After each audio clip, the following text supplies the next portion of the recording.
जो हम लोग व्याकरण पढ़ रहे हैं तो व्याकरण के ही दृष्टि से कृष्ण को देखा जाए। ठीक है, आज कृष्ण जन्माष्टमी है तो हम कृष्ण शब्द को ले रहे हैं। कृष्ण,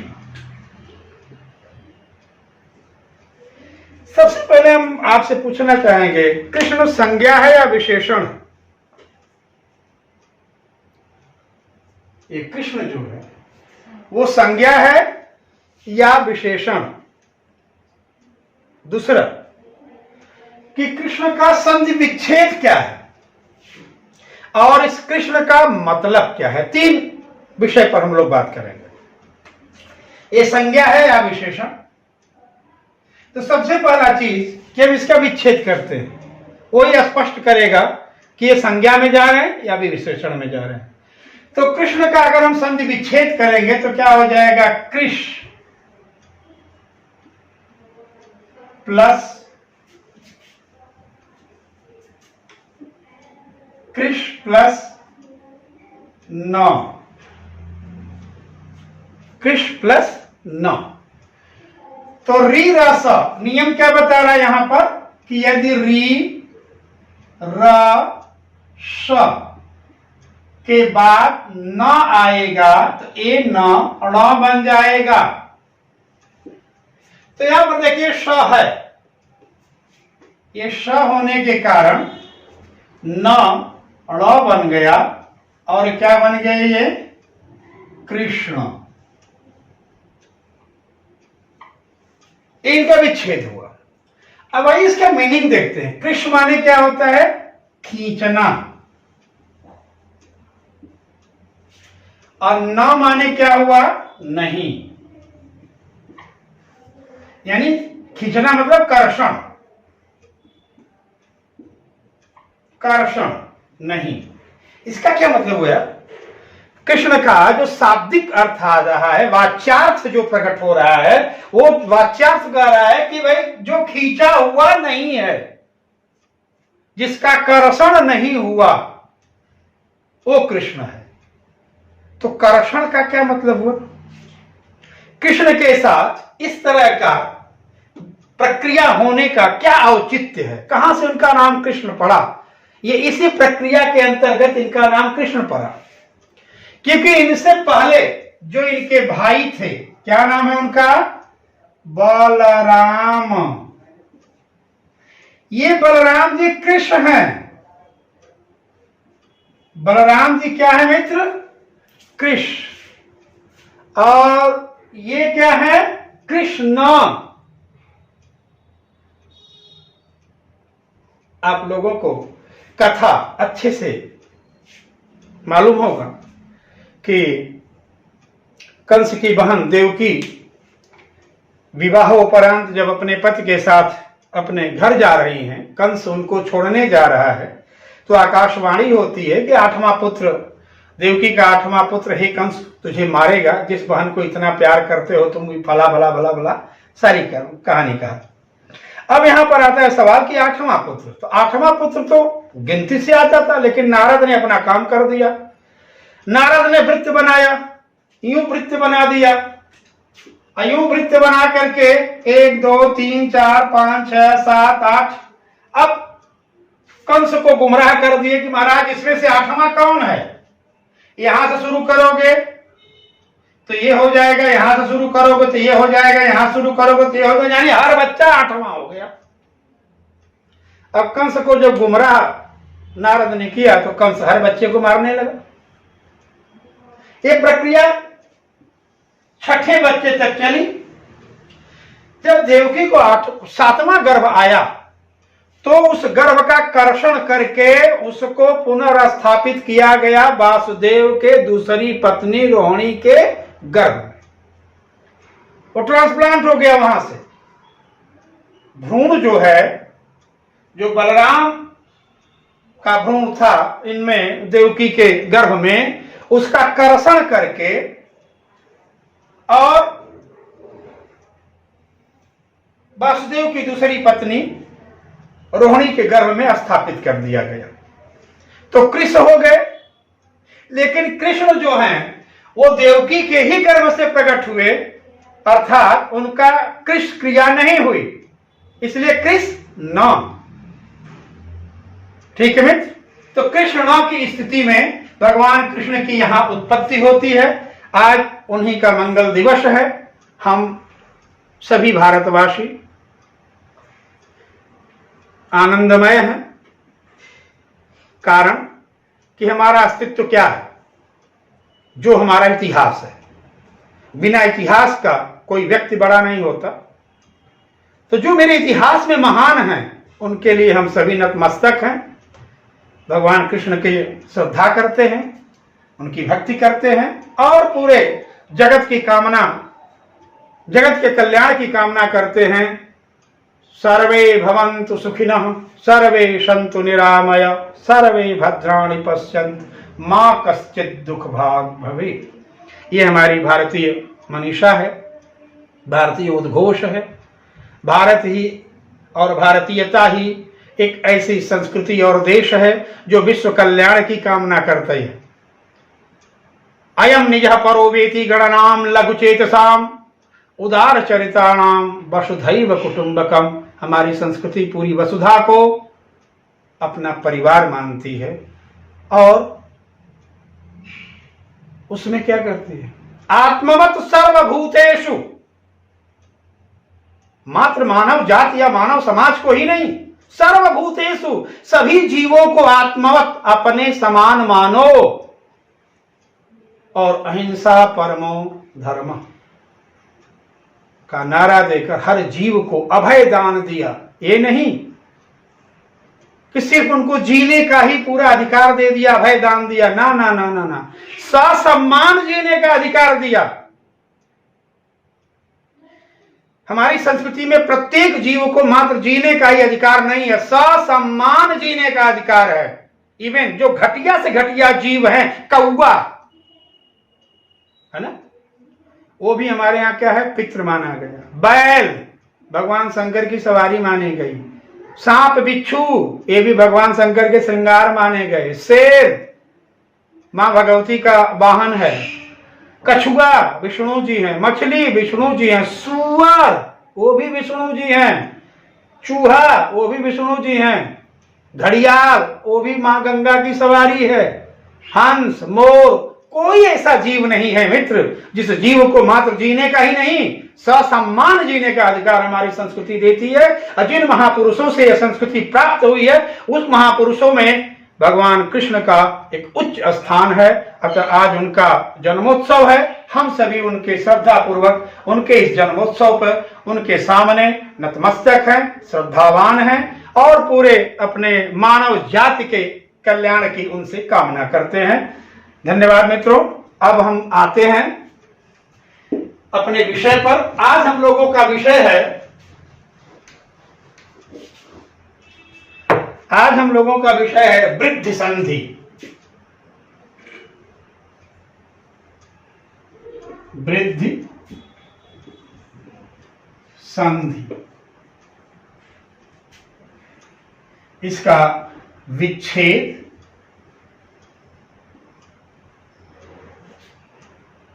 व अपवाद, इस पर हम लोग चर्चा करेंगे। और कुछ प्रश्न आप लोगों को आज मैं दूंगा और उस प्रश्न का उत्तर हमें कमेंट बॉक्स में चाहिए ताकि हमको लगे कि नहीं आप लोगों को मैं कितनी गंभीरता से पढ़ा रहा हूं और आप लोग कितनी गंभीरता से इस विषय को ले रहे हैं। तो हम सबसे पहले आते हैं वृद्धि संधि पर। सवाल यहां पर सबसे पहले करता हूं, या वृद्धि, यहां पर हमने सवाल किया वृद्धि। देखो मित्र, संधि में वृद्धियां दो दिखाई पड़ती हैं। संधि में वृद्धियां दो दिखाई पड़ती हैं। नंबर एक मात्रा वृद्धि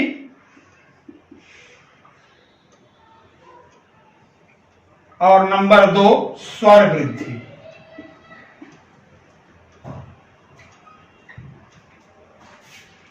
वृद्धियां हमको दो दिखाई पड़ती हैं, एक मात्रा वृद्धि, एक स्वर वृद्धि। मात्रा वृद्धि का मतलब क्या हुआ कि जैसे अ है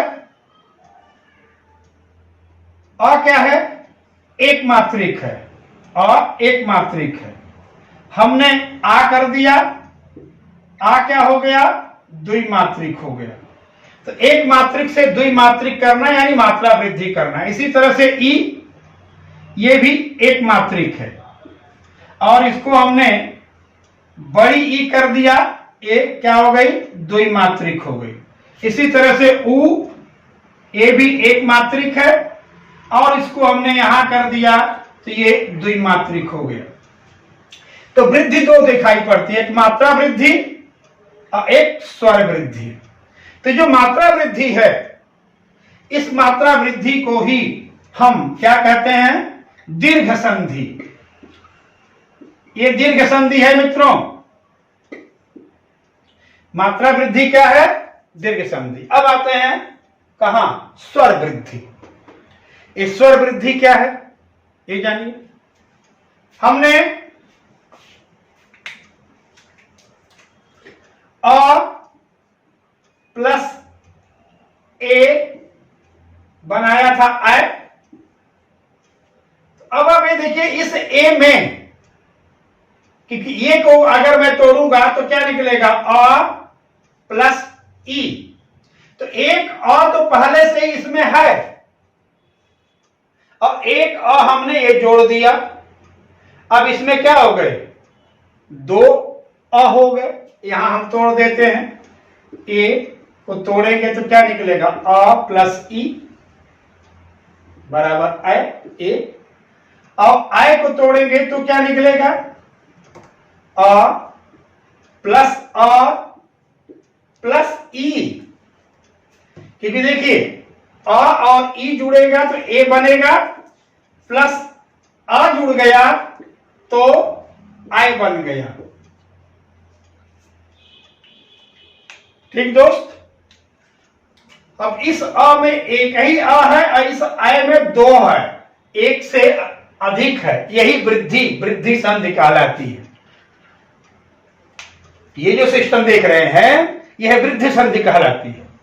यही स्थिति जो ए के साथ है वही स्थिति आपका ओ के भी साथ आएगी या औ के भी साथ आएगी।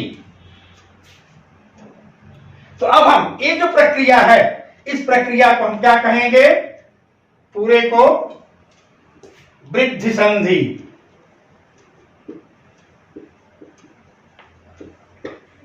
तो वृद्धियां आपको दो मिली। एक वृद्धि से दीर्घ संधि का उत्पत्ति होती है और दूसरे वृद्धि से वृद्धि संधि का उत्पत्ति होती है। दीर्घ संधि में मात्रा की वृद्धि किया जाता है, वृद्धि संधि में स्वर की वृद्धि की जाती है। ठीक दोस्त। अब आते हैं अपने मूल पर, वृद्धि संधि। आपको उतारना हो तो उतार लीजिए।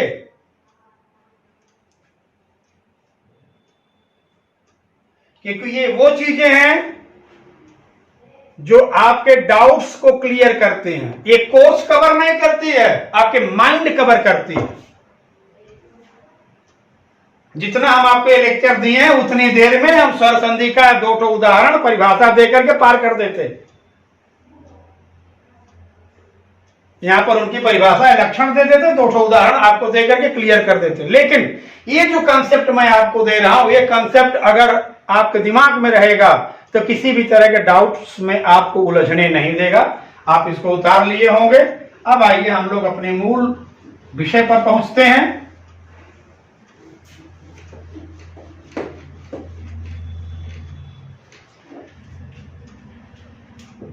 मित्र, हमारा है आज वृद्धि संधि। इस संधि का सूत्र है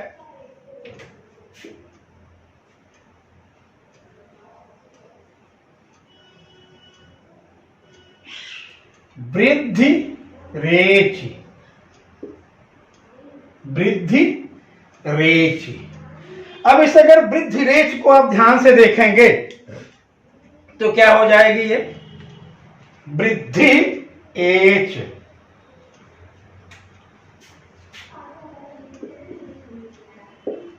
वृद्धि एच। किसमें वृद्धि? एच में।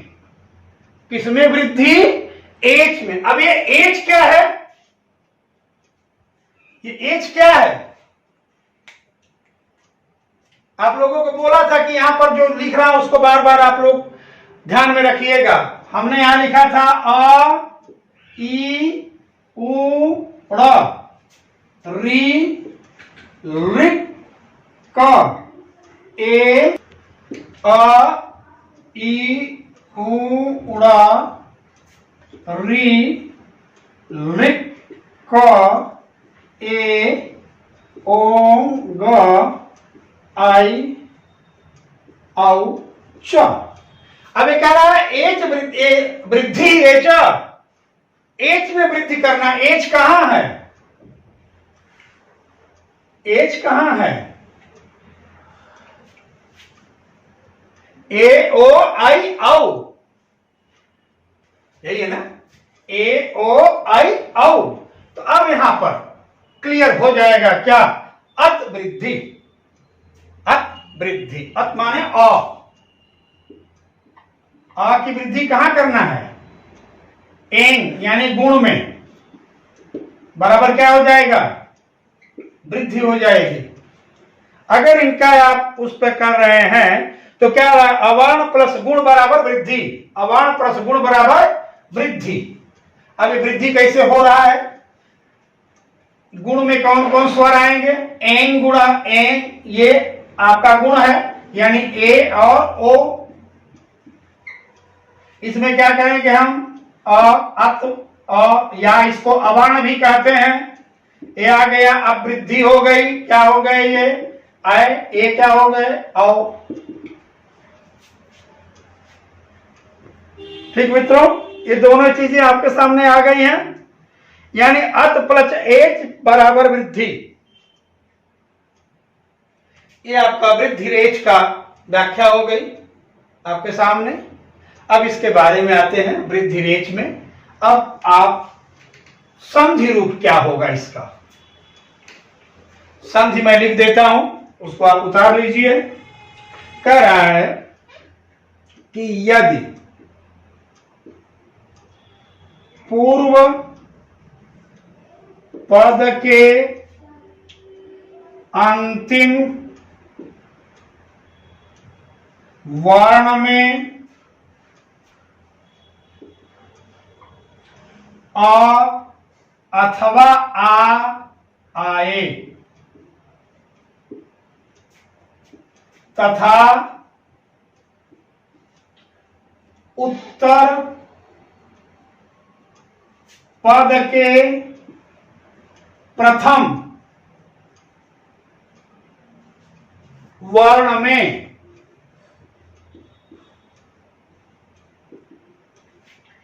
ए या ओ आए तो आ के योग से, आ के मेल से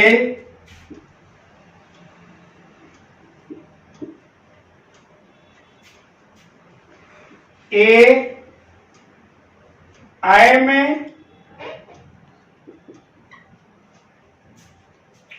ओ आओ में बदल जाता है।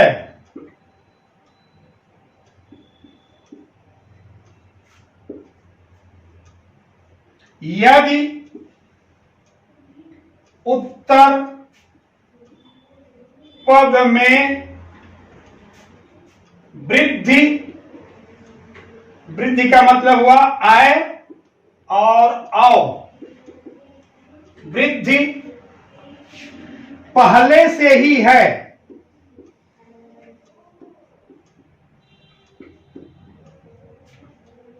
तो ज्यों का त्यों बना रहेगा। ये आपका संधि की जानकारी के लिए मैंने लिख लिया। इसको आपको उतारना हो तो मित्र आप उतार लीजिए इसको। ये क्या कह रहा है कि यदि पूर्व पद के अंतिम वर्ण में अ अथवा आ हो, क्या हो, अ अथवा आ आए, तथा उत्तर पद के प्रथम वर्ण में ए या ओ हो, तो अ के मेल से ए आय में, ओ आओ में बदल जाएगा। और यदि पहले से ही वृद्धि है तो ज्यों का त्यों बना रहेगा। ठीक मित्रों, ये इसका सामान्य संधि का रूप है। अब इसका एग्जाम्पल हम आपको दे रहे हैं, इनके एग्जाम्पल्स आप देखिए। हमने यहां लिखा मत प्लस एक, क्या लिखा मित्र, मत प्लस एक। तो देखिए मां त को तोड़ करके अ बाहर आ गया, प्लस ए और क हो गया, तो अ और ए हो गए। वहां पर अपना कानून आपका लग रहा है पूरा किया के बाद ए आएगा तो क्या बनेगा, आई बनेगा। तो अ और ए मिलके क्या बने, आई। म अपने जगह आ गया, तो अपने जगह आ गया, तो हलंत है, क अपने जगह आ गया। ठीक मित्रों,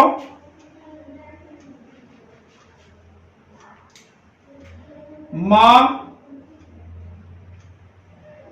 तो भी उतर गया, हलंत है, और क अपने जगह आ गया। फिर वही नियम यहां पर दोहराऊंगा, स्वर अपने स्थान से बाएं चलेगा, व्यंजन दाहिने जाएगा, इन दोनों में संधि हो जाएगी। जब इन दोनों में संधि हो जाएगी तो ये क्या बन जाएगा, तय। मां को उतार दिया, यहां आ गया मां, क को उतार दिया, यहां आ गया क, क्या बन गया ये,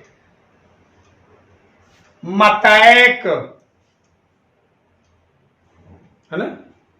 अगर मान लो पहले से ही आय है तो क्या होगा, जैसे हमने यहां पर उदाहरण दिया, महा प्लस ऐश्वर्य, तो पहले से ही आय है, अतः इसमें कोई हम उठा पटक नहीं करेंगे, सीधे इसको क्या बना देंगे, महा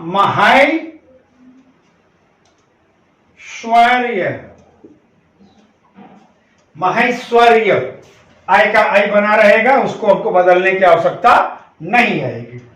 इस तरह से आप तमाम उदाहरण सिद्ध कीजिएगा, जहां डाउट आएगा उसके लिए मैं उपस्थित हूं। ठीक है, जैसे मतैक हो गया, तथैव हो गया, सदैव हो गया, बहुत सारे हजारों लाखों की संख्या में। हमको कंसेप्ट आपको क्लियर करना है बाबू। कंसेप्ट अगर आपके क्लियर है तो आप संधि की सिद्धि कर लेंगे।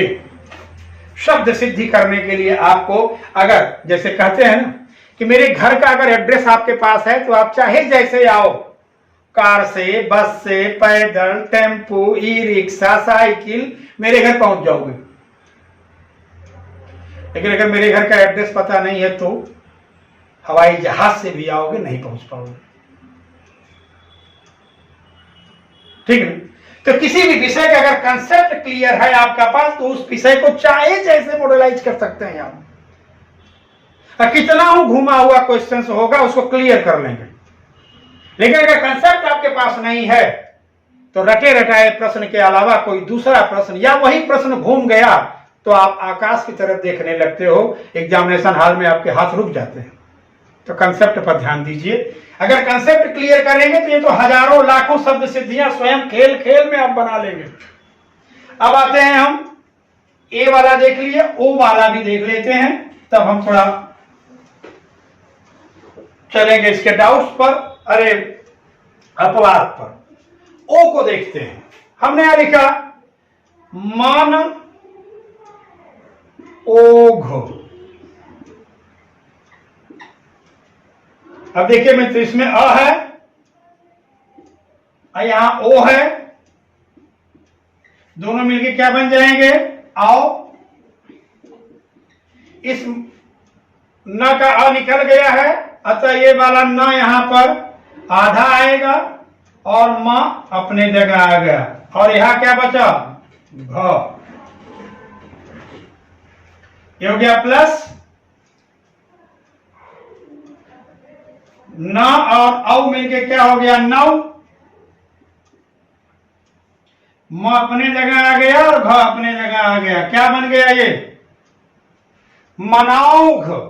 मन, ओघ, ओघ माने पाप, मन का पाप, मनौघ, मन का पाप।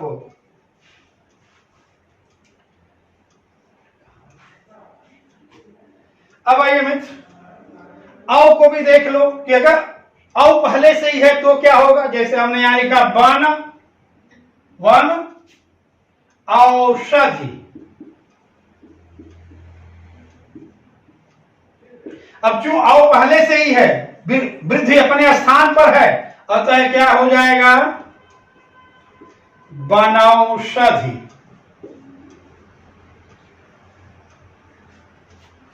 ठीक मित्रों, इस प्रकार से आप हजारों की संख्या में, लाखों की संख्या में अपने शब्द का निर्माण कर लीजिएगा, शब्द की सिद्धि कर लीजिएगा। एक एक का उदाहरण हमने आपको दे दिया। ये देखो, घ अपने जगह आ गए हैं, ठीक है, ये म अपने जगह आ गए हैं, फिर ये म अपने जगह उतरे हैं। अब न जब अपने जगह उतरेगा तो औ बन करके उतरेगा, मनौघ आपके सामने हो गया। शब्द की सिद्धि आप कर लीजिएगा। अब आइए मित्र, हम लोग थोड़ा इसके अपवाद को देखते हैं। कुछ संधियां ऐसी होती हैं जहां संधि होते हुए भी संधि नहीं की जाती। ये संधि का प्रकृति भाव है। प्रकृति भाव का मतलब जो जैसे है वैसे ही छोड़ दो। अब ऐसा क्यों होता है, ये संस्कृत में उसके कई नियम, 7-8 नियम हैं। तो जब जैसे मान लो कि तृतीया तत्पुरुष अगर दोनों पदों में आएगा, तो तृतीया तत्पुरुष अगर दोनों पदों में है तो किसी भी हाल में उनकी संधि नहीं की जाएगी, अर्थात उनके वाक्य का अर्थ विध्वंस हो जाएगा। उस कंडीशन में वहां पर छोड़ दिया जाता है। कभी कभी क्या होता है कि अवर्ण के बाद, अब वो भी अवर्ण कौन सा हो, अकारांत उपसर्ग हो। अकारांत उपसर्ग के बाद अगर गुण आता है तो गुण में कोई वृद्धि नहीं की जाती। अकारांत उपसर्ग के बाद अगर कोई गुण आता, गुण स्वर का मतलब कौन कौन हुआ, ए और ओ, ए ओ। अकारांत उपसर्ग के बाद अगर कोई भी गुण आता है तो गुण स्वर यानी ए ओ में कोई परिवर्तन नहीं होता। ये परिवर्तन न होना ही वृद्धि संधि का अपवाद है। एक दो उदाहरण आपको दिखा रहा हूं, आप देखिए।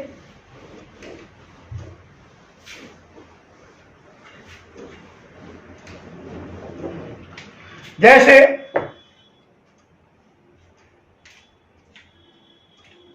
प्र,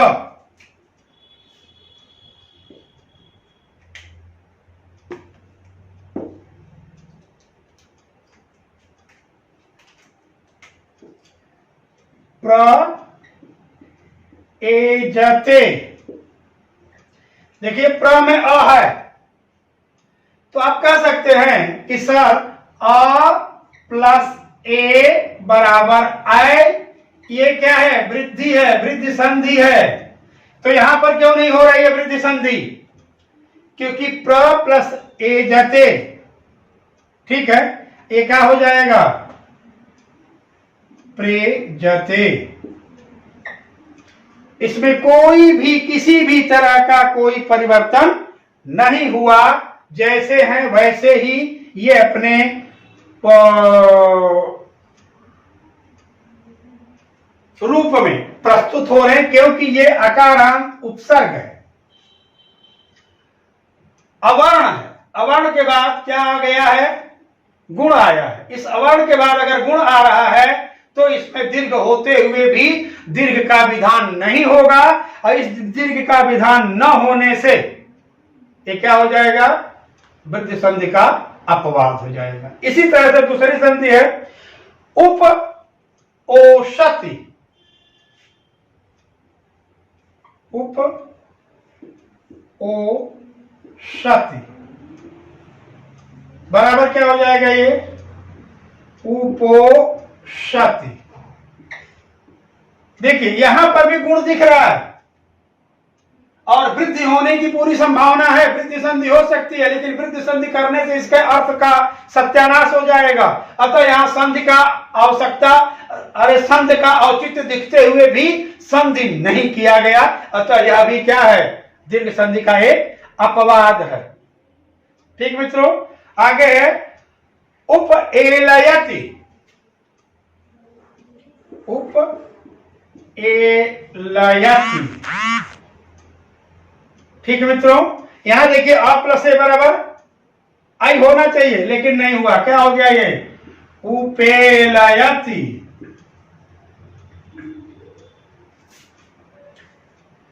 तो सारे इस तरह से 15-20 ही शब्द आएंगे, इससे से ज्यादा नहीं है। उनका शब्द संग्रह आप अपने तरफ से कर लीजिएगा। तात्पर्य बस इतना समझ लीजिए, अपवाद क्या है। अपवाद ये है कि अकारांत उपसर्ग के बाद अगर कोई गुण स्वर आता है तो गुण स्वर में अ के मेल से वृद्धि नहीं की जाएगी, यह वृद्धि न करना ही वृद्धि संधि का अपवाद है। ठीक मित्रों, तो अब हमारे पास संधि हो गई, इनका अपवाद हो गया। विच्छेद थोड़ा सा आप देख लें तो इसका विच्छेद कैसे किया जाएगा। संधि का विच्छेद क्या है, देखिए संधि का विच्छेद है मित्रों, आई और औ। ये मध्याक्षर हैं या वृद्धि का संध्याक्षर हैं, ये मध्याक्षर कहो या इनको वृद्धि का संध्याक्षर कहो। जब भी हम इनको तोड़ेंगे तो आई कैसे टूटेंगे, अ अथवा आ। याद रखिएगा दोनों एक ही हैं, ए अथवा आई से। ओ किससे टूटेंगे,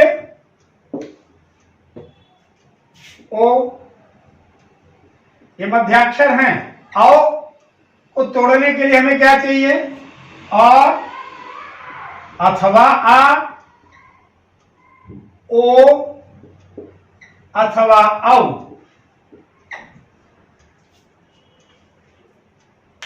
ठीक मित्र, अब आप देखिए यहां मैं इनको दिखा रहा हूं। जैसे हमने क्या बोला था, सदैव, सदैव। अब हमको संधि कहां दिख रही है, स में तो संधि है नहीं क्योंकि मूलाक्षर है, व में भी नहीं है। वृद्धि कहां दिखी हमको, मध्य में। मध्य में क्या है, आय। अब आय को कैसे तोड़े हमने, आ और ए से। आय कैसे टूटेगा, आ और ए से। अब याद रखिए स अपने जगह आ गया। द का जब हमने द का स्वर निकाल लिया तो द व्यंजन हो गया, व्यंजन अपने हलंत रूप में यहां आ गया। यहां बचा वो अपने जगह आ गया, स अपने जगह आ गया मित्र, द भी अपने जगह आ गया। ए टूट गया, ए टूट करके आ इधर आ गया पूर्व पद में और ए आ गया उत्तर पद में। अब हमें यहां पर संधि कर दिए क्योंकि यहां स्वर है, बाएं चलेगा, व्यंजन है दाहिने चलेगा, तो क्या हो जाएंगे ये दोनों श्रीमान जी, सदा, अरे दा हो जाएंगे।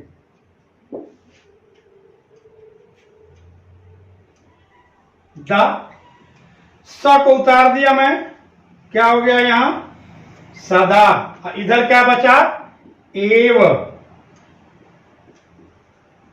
कैसे टूटा मित्र, सदा एव, क्या बन गया, सदैव, क्योंकि हमको मध्य में क्या मिला, आई मिला। इसी तरह से आइए यहां पर इनको भी देख लेते हैं, एक संधि को तोड़ लेते हैं। हमने यहां लिखा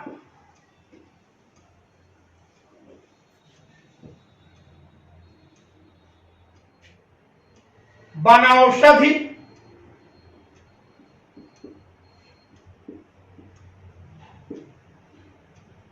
बनौषध। मित्र इसमें कोई ऐसा वर्ण नहीं है औ को छोड़ करके कि जहां संधि दिख रही हो। व में भी संधि नहीं है, श में भी संधि नहीं है, धी में भी संधि नहीं है। संधि कहां दिख रही है? नौ, आओ। कौन सी मात्रा है? आओ। अब ये आओ को अगर हम तोड़ेंगे तो कैसे निकलेगा ये? आ प्लस ओ या आओ, दोनों आप लगा सकते हैं। अब देखिए व को उतार दिया मैं, व। न का स्वर बाहर आ गया, न का स्वर बाहर आने से न वर्ण की जगह व्यंजन बन गया, न भी आ गया यहां। ठीक है मित्र। षधि, हम षधि को यहां पर उतार दिए। यहां हमने जोड़ दिया, ये जुड़ने से क्या हो गए? न, व उतर गया, वन, प्लस यहां आ गया क्योंकि यहां प्लस हो गया। अब औषधि भी उतार सकते हैं और औषधि भी उतार सकते हैं, दोनों स्थिति आ सकती है। आप यहां औषधि भी कर सकते हैं संधि को सिद्ध करने के लिए, और औषध भी कर सकते हैं संधि को सिद्ध करने के लिए। तो औ टूट गया, अपने जगह आ गया, आई टूट गया, वो अपने जगह आ गया। मित्रों इनको आप उतारिए। विच्छेद की ये प्रक्रिया है। जो ऑनलाइन क्लास है मित्र, इससे ज्यादा देने की स्थिति नहीं बन रही है। ऑफलाइन में संधि के लिए हमारे बच्चों को कभी रटने की आवश्यकता नहीं होती, न ही कोई होमवर्क होता है, क्लास में ही क्लियर हो जाते हैं, उनके हर डाउट्स और हर चीज याद हो जाती है। ठीक है मित्रों, अब हम आपको आज 2 क्वेश्चन देना चाहेंगे। ये 2 क्वेश्चंस आप अपने कमेंट बॉक्स में इसका आंसर अवश्य देंगे, इसको भूलिएगा नहीं आप लोग। ठीक है, ताकि हमको लगे कि नहीं जो हम पढ़ा रहे हैं वो मेथड्स या वो चीजें आपके समझ में आई हैं। हमको जानकारी के जानने के लिए आपसे मैं 2 प्रश्न आज दे रहा हूं। पहला प्रश्न है उपोषित का सही विच्छेद बताइए। उपोषित का सही विच्छेद बताइए। ठीक, उपोषित का सही विच्छेद बताइए। ए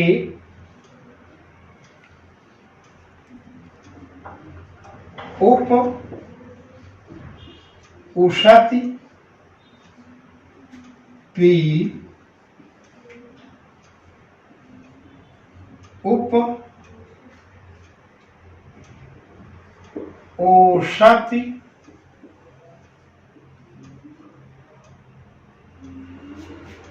सी उप औषधि, डी उप औषधि। ये उपोषित का हमने आपको 4 विच्छेद दिए हैं। इस 4 विच्छेद को ध्यान में देखते हुए सही उत्तर आप बताएंगे, ये मेरी आपसे अपेक्षा है। अब हम आपसे दूसरा प्रश्न करूंगा।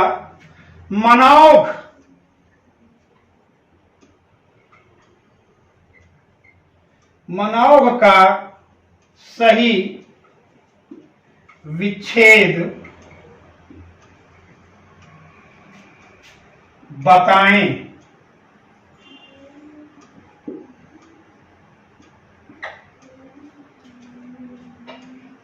नंबर 1 यानी ए, मन ऊघ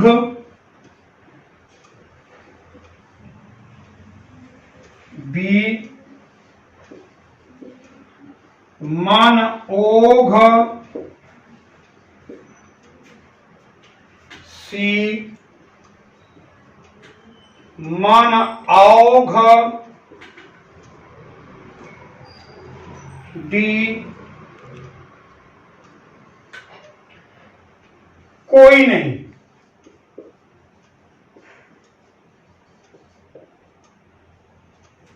ये दो क्वेश्चन समाज आपको दे रहे हैं और आपसे अपेक्षा रखते हैं कि आप कमेंट बॉक्स में इसका आप उत्तर अवश्य देंगे।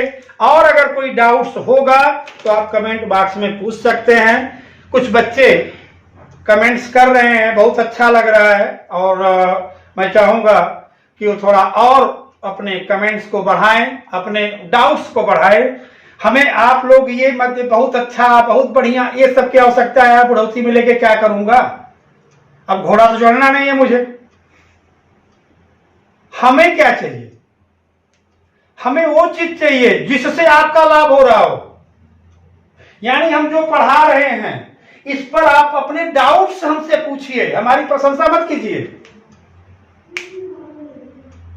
क्योंकि डाउट्स पूछोगे तो हमें अच्छा लगेगा, ये सबसे बढ़िया अच्छा लगेगा कि नहीं मेरे बच्चे पढ़ रहे हैं, हम बहुत अच्छा पढ़ाते हैं, बहुत एक, ये सब की आवश्यकता नहीं है बाबू। हम लोग यहाँ प्रशंसा के लिए नहीं, शिक्षा के संप्रेषण के लिए आए हुए हैं। तो अपने बिंदु पर, अपने लक्ष्य पर केंद्रित रहें, वो बेहतर है।